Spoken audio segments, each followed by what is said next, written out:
যখন আপনার নামে কেউ বদনাম করে আপনার সামনে কিংবা আপনার পেছনে, আপনার প্রথম কাজ হচ্ছে আল্লাহকে ধন্যবাদ দেওয়া। বলেন সবাই সুবহানাল্লাহ।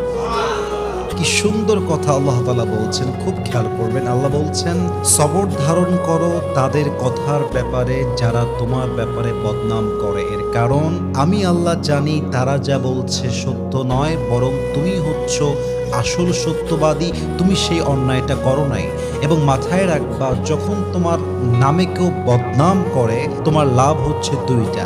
এক, তোমার সমস্ত গুনাহ তাদের আমলনামায় চলে যাবে এবং তাদের সমস্ত সওয়াব তোমার আমলনামায় চলে আসবে। সুবহানাল্লাহ।